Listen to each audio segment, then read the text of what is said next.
ಜಾನಪದ ಉಳಿಯಲ್ಲ ಅಂತ ಹೇಳಿದ್ರು. ಜಾನಪದ ಯಾವತ್ತೂ ಅವಿನಾಶಿ, ಜಾನಪದಕ್ಕೆ ಸಾವಿಲ್ಲ, ಜಾನಪದಕ್ಕೆ ತನ್ನದೇ ಆದಂಥ ಗಟ್ಟಿತನ ಇದೆ, ಪರಿವರ್ತನೆಗೊಳ್ತಾ ಇರ್ತದೆ, ಕಾಲಕ್ರಮೇಣ ಪರಿವರ್ತನೆಗೊಂಡು ಜೀವಂತವಾಗಿರ್ತಕ್ಕಂಥ ಒಂದೇ ಒಂದು ಜಾನಪದ. ಜಾನಪದವನ್ನು ಕೇವಲ ಸಾಹಿತ್ಯಕ್ಕೂ ಸೀಮಿತ ಮಾಡಲಿಕ್ಕೆ ಆಗೋದಿಲ್ಲ. ಯಾಕಂದರೆ ಜಾನಪದದಲ್ಲಿ ಪರಂಪರೆ ಇದೆ, ಬಹಳ ದೊಡ್ಡ ಒಂದು ಹೇಳಬೇಕಂತ ಹೇಳಿದ್ರೆ, ನಾನು ಆವಾಗಲೇ ಹೇಳಿದೆ ಇತಿಮಿತಿ ಇಲ್ಲ ಅಂತೇಳಿ. ಇವತ್ತು ನಾನು ಸರ್ ಹೇಳ್ತಿದ್ದೆ, ಈ ಸಂಸ್ಥೆ ಅಧ್ಯಕ್ಷರಾದಂಥ ಶ್ರೀ 19ರ ಜಡೆ ಎಣಿತು ಅಂದರೆ ಅದೊಂದು ವಿಶೇಷತೆ. ಇವಾಗ ಜಡೆ ಬಿಡಬೇಕು, ಜಡೆ ಎಣಿಸ್ಬೇಕು, ಇದೆಲ್ಲ ಹೊಸ ತಲೆಮಾರಿಗೆ ನಾವು ಕಲಿಸ್ಕೊಡ್ತಕ್ಕಂಥ ಒಂದು ಇದೆ.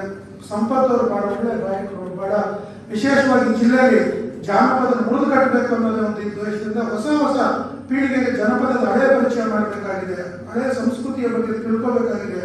ನಮ್ದು ಬಹಳ ಎಂಥ ಒಂದು ಸಂಸ್ಕಾರ ಇರ್ತಕ್ಕಂಥ ಸಂಸ್ಕೃತಿ ಅಂದರೆ ಬಾಣಂತಿ ಪದ ಅಂತ ಒಂದು ಪದ ಇದೆ. ನಾನು ಸಂಗ್ರಹ ಮಾಡಿದ್ದೆ, ನಾನು 30 ವರ್ಷ. ಆ ಬಾಣಂತಿ ಪದ ಏನಪ್ಪ ಅಂದರೆ, ಮಗು ಹೊಟ್ಟೆಲಿರ್ತಕ್ಕಂಥ ಸಂದರ್ಭದಲ್ಲಿ ಮನೆ ಕರೆಸಿ ಮುತ್ತೈದೆಯರನ್ನ 9 ತಿಂಗಳು 9 ಪದ ಆಡಿಸ್ತಾರೆ. ನೋಡಿ ಎಂಥ ಸಂದರ್ಭದಲ್ಲಿ ನಾವು ಸಂಸ್ಕಾರ ಮತ್ತು ಸಂಸ್ಕೃತಿ ಕಲಿಸ್ತಕ್ಕಂಥ ಒಂದು ಐಕ್ಯತೆ ಅಂದರೆ ಹಿಂದೂ ಸಂಸ್ಕೃತಿ.